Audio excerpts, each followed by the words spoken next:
I don't know what made her say it. Maybe the cold, maybe the wine. But when my aunt looked at me that night and whispered, "Keep me warm," it didn't sound like a joke. The fire had died low, the TV murmured some movie neither of us was really watching, and the whole house felt too big for just two people. I remember the faint hum of the heater, the way she sat wrapped in that gray cardigan, sleeves slipping past her wrists. Her hair was loose. Not perfect, not brushed for anyone. And that somehow made her more real, more beautiful than I'd ever noticed before. She was 40-something, recently divorced, the kind of woman who carried herself like she'd seen enough of life to stop pretending. I'd come to stay for a week, to help her around the place. Though mostly I just kept her company, changing light bulbs, fixing the gate, eating her cooking. She'd laugh at how quiet I was, saying I reminded her of the silence before the rain. That night it did start raining. Soft, steady, like the sound belonged only to the two of us. She sat on the couch, legs tucked beneath her, holding a mug she'd long stopped drinking from. I caught her watching the window, her reflection trembling slightly in the glass. When she turned to me, her eyes looked softer than I'd ever seen them. "You look cold," I said. She smiled. "You always notice things too late." I wanted to say something back, but the moment stretched, and silence took over again. I could hear the clock ticking somewhere behind me, the soft rustle of her moving, the sound of fabric against skin. She reached for the blanket draped on the armrest beside me, and when her fingers brushed my hand, it was nothing, just a touch, but my pulse jumped anyway. She didn't move her hand right away. "Sorry," she said quietly, pulling back. "It's fine." "It's not," she murmured. "You're shivering." Then she shifted closer, lifting the blanket, the faint scent of her shampoo, jasmine or something close to it, filling the space between us. The couch wasn't wide enough to make distance look natural. Our shoulders touched. Her warmth seeped through the fabric of my shirt. For a while, neither of us spoke. The movie flickered light across her face, tracing lines I hadn't seen before. The kind that don't make someone older, just honest. She said, almost to herself, "It's strange, having someone around again." I nodded, though she wasn't really looking for an answer. "I used to fill the silence with noise," she went on. "Music, TV, anything. But you just let it stay quiet." Her tone wasn't teasing anymore. It was softer, heavier, like she was talking to the silence itself. I turned and she turned too at the same moment. Our eyes met, and neither of us looked away. She reached up suddenly, tugged the blanket higher around my shoulders, or maybe around hers. Couldn't tell. Her hand lingered. I felt her breath, close and uncertain, like she'd stepped past something invisible without meaning to. The rain hit harder against the window. "Better?" she asked. I nodded, but my voice didn't come out. She leaned back, arms folded loosely, her expression unreadable, somewhere between comfort and apology.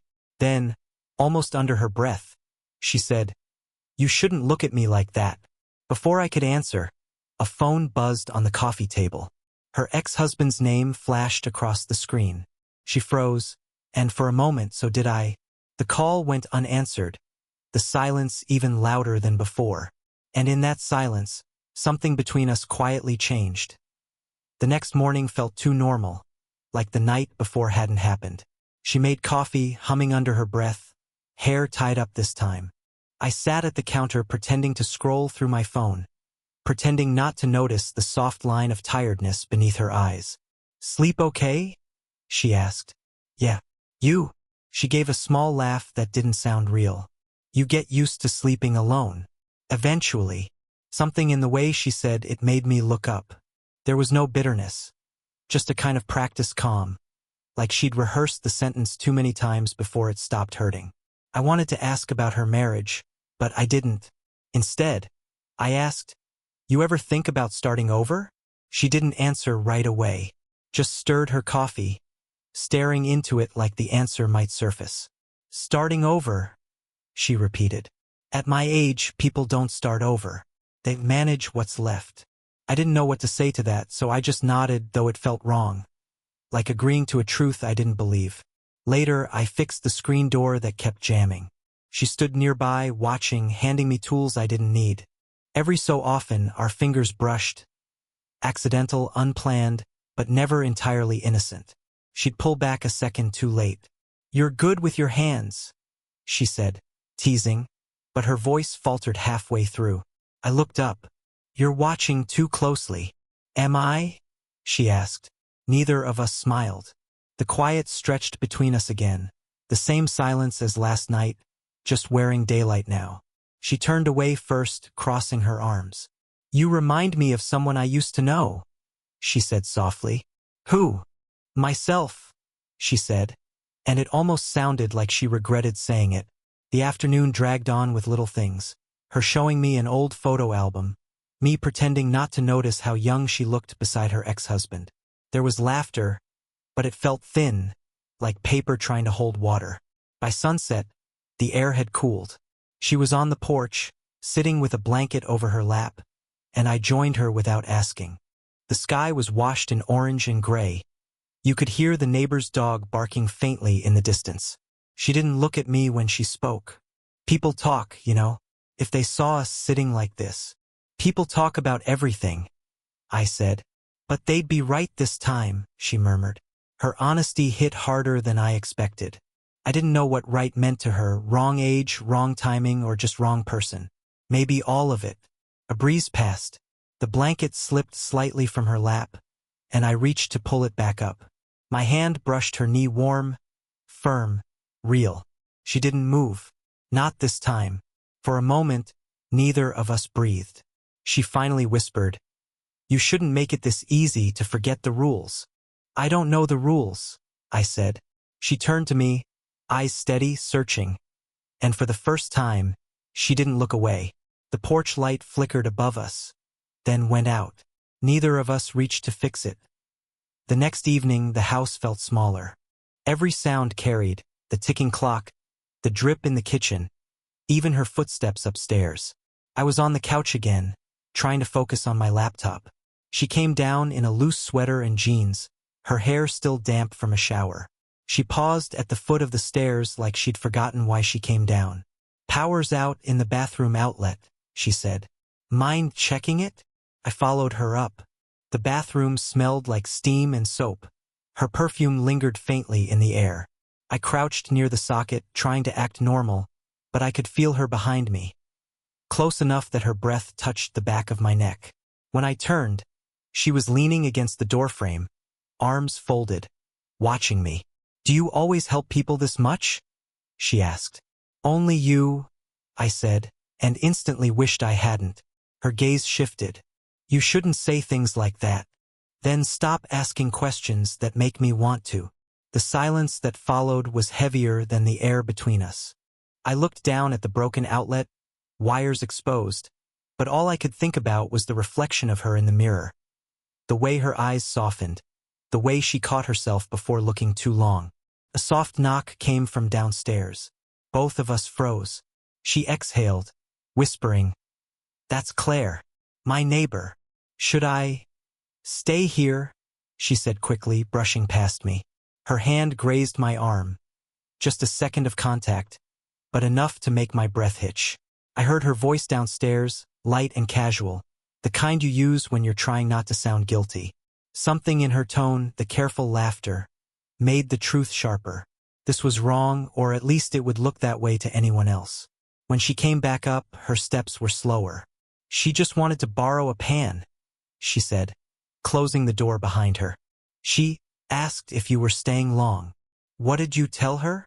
"That you were helping with the house." "And she believed it?"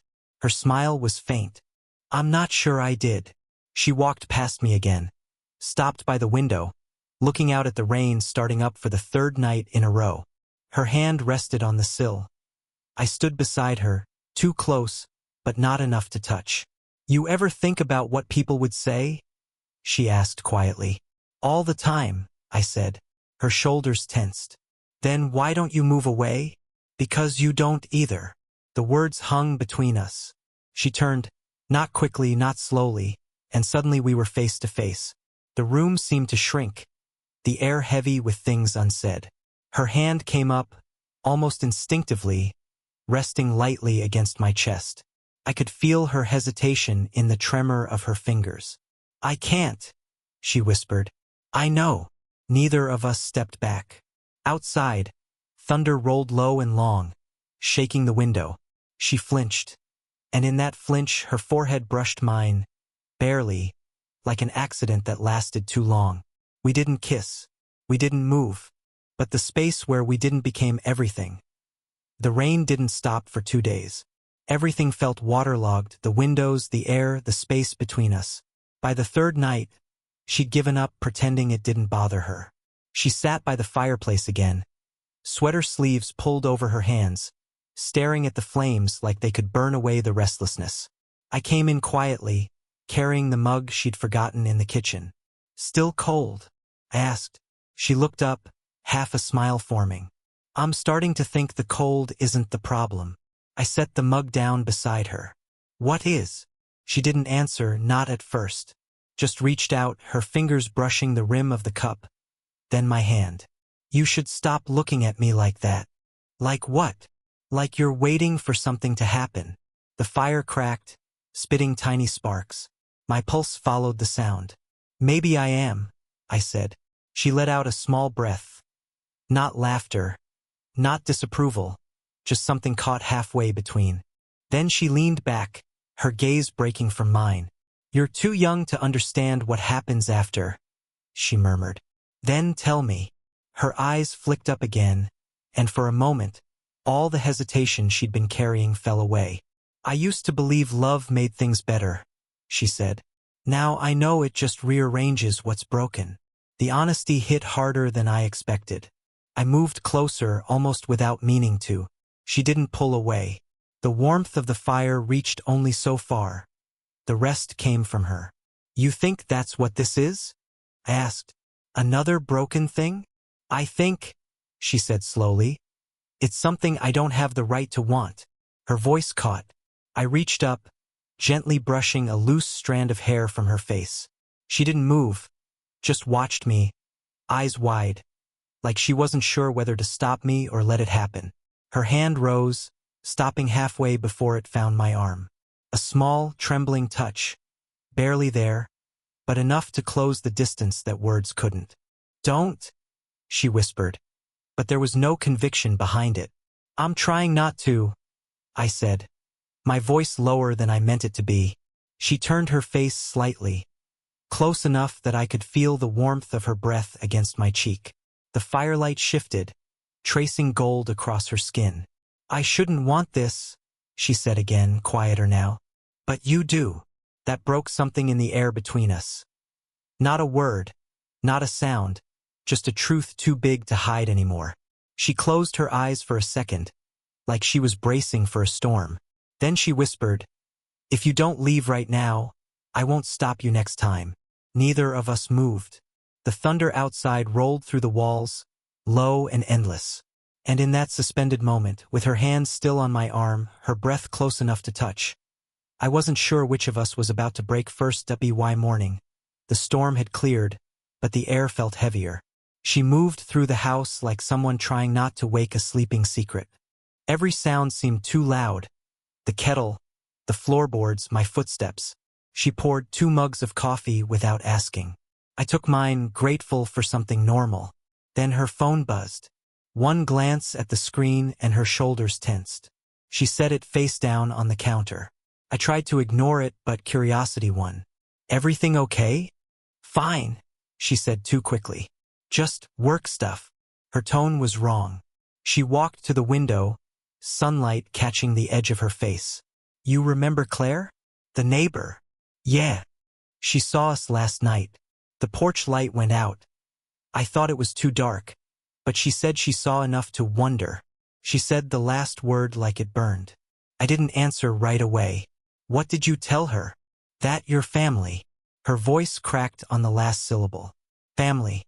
It was true, technically, but hearing it now felt like being pushed underwater. She turned, eyes glassy. "I didn't mean, I just panicked." "I get it." "No, you don't." She rubbed her hands together, restless. "You can walk away from this." "I can't." People already think they know who I am, what I'm capable of. Her words cut through the small space between us. I stepped closer. Then let them talk. That's easy for you to say. Her laugh came out sharp, unsteady. She backed up until the counter stopped her. The mug in her hand trembled, spilling a drop onto her wrist. She flinched. Without thinking, I reached out, brushing it away with my thumb. The contact lasted half a second, maybe less, but it was enough. She froze. Don't. You're shaking, I said quietly. She set the mug down too hard. Because you don't understand what you're doing to me. That was the first time she said it out loud, what had been living between every glance and pause. I opened my mouth, but she kept going. You think this is just timing or loneliness, but you don't know how long it's been since I felt seen. The last word almost didn't make it out. I wanted to tell her I understood, that she wasn't the only one who felt out of place, out of time. But the truth tangled in my throat. She stepped past me, trying to leave, and our shoulders brushed. Both of us stopped. Her breath caught. Mine followed. Then, softly, almost defeated, she said, if this keeps going, I'll lose more than just what people think of me. And if it stops? I asked. She looked at me, really looked, and in that silence I realized she didn't have an answer. She turned toward the stairs, voice low. Then I'll lose you. She left the room before I could move. But for the first time, walking away didn't sound like protection. It sounded like the beginning of something neither of us could undo. The house felt different that night. Quieter, like it was listening. Neither of us had spoken much since morning. Every room seemed to hold what we didn't say. I found her in the kitchen, standing barefoot, staring out at the garden lights flickering through the window. The power had finally steadied, but she hadn't turned any lamps on. Only the faint gold from outside traced her face, the soft edges of her uncertainty. You should be packing, she said without turning. I wasn't sure if you wanted me to. She let out a slow breath. It would be easier if you did. Easier isn't always right. That made her turn. You think this is about right? She asked, her voice barely above a whisper. I shook my head. No. I think it's about real. She looked at me for a long moment. Not angry, not sad. Just tired of pretending she didn't know what I meant. The distance between us wasn't much. A few steps. A few reasons not to take them. She moved first. Not toward me, but past. Reaching for the counter, something to do with her hands. You'll look back one day, she said, and hate me for not stopping you. Then stop me. Her hand stilled on the counter. The silence stretched, alive, trembling. I can't, she said. I stepped closer until the air between us thinned. She didn't step back. The light from outside flickered again, painting us in and out of shadow. You said you didn't want to be seen, I murmured. But that's all I see when I look at you. Her eyes closed for a second, just one, before opening again, wet and steady. You don't know what you're asking for. Then tell me. She exhaled, and it sounded like surrender. When she looked up, her expression had changed, softer, stripped of every defense she'd been holding since the first night. You make me remember things I promised I'd forget, she said quietly. That's not fair to you. I moved closer still, close enough to feel the tremor in her breath, the warmth of it brushing my throat. Maybe it's not about fair. Her hand rose, almost without thought, resting against my chest. The touch was light, trembling. Not a gesture of desire but of recognition. For a moment, everything stopped. The wind, the clock, even thought itself. Then she whispered, if we do this, there's no going back. I don't want back, I said. She leaned in, not quite enough for contact, but close enough for her breath to shape the words against my skin. Then stay. And somehow that single word broke the stalemate. She didn't close the distance, and neither did I. But in that stillness, that shared, burning pause, something settled between us. Not hunger, not guilt, understanding. She dropped her hand, looked at me one last time and said almost to herself, now you know. The rain started again outside, soft this time, almost kind, and neither of us moved to end the moment. Here's part 7. The conclusion, what stays after the storm, almost equals 500 words. Emotionally grounded, romantic, warm, and safe for all audiences. Morning came quietly, pale light slipping through the curtains like it was afraid to wake the house. The rain had stopped sometime before dawn, leaving everything washed clean. The air, the windows, maybe even us. I found her sitting on the porch, a blanket around her shoulders, a mug of coffee cooling beside her. She didn't turn when I stepped out. She just said softly, "You're still here. I told you I would be." For a second, she smiled, the kind that starts slow, unsure if it's allowed. "You should have left while it was still easy." I sat beside her, close enough for our knees to touch. "It stopped being easy the day I met you." The porch creaked beneath us. Somewhere down the street, a dog barked, the world returning to normal. But between us, nothing felt normal anymore, just honest. "I've been thinking," she said, eyes on the garden, "about everything. The difference in years, what people will say, what it means to let this be real." I stayed quiet, letting her speak. The wind caught a strand of her hair, brushing it across her face, and without thinking, I reached up and tucked it behind her ear. She didn't move away. "I spent half my life trying to do what was expected," she said, "and the other half trying to undo it. And now?" I asked. She turned toward me, eyes steady. "Now I just want to stop pretending I don't care." The words weren't loud, but they carried more weight than any confession could. I reached for her hand, slow, deliberate, and when our fingers laced together, she exhaled like she'd been holding her breath for years. We sat like that for a while, no big declarations, no promises we couldn't keep. Just quiet and warmth, and the steady realization that whatever this was, it had already changed us. "I still don't know where this goes," she admitted. "Me neither," I said. "But I'd rather find out than spend my life wondering." She leaned against my shoulder, her voice softer now. "You sound older when you say things like that. Maybe you make me older." She laughed, a real one this time, and rested her head fully against me. The sound felt like the first clear day after weeks of rain. For a long time, neither of us spoke. The world outside the porch moved on. Cars passing, birds returning, sunlight breaking through the last of the clouds. When she finally looked up, her expression was calm, open. "We'll take it one day at a time," she said. I nodded. "That's all I ever wanted." She reached up, brushed her lips lightly against my forehead. Not a kiss of possession, but of peace. The kind that says you're safe here for now. And for the first time since it began, it didn't feel forbidden anymore. It just felt human. Did you enjoy the story? What kind of stories would you like to hear next? ****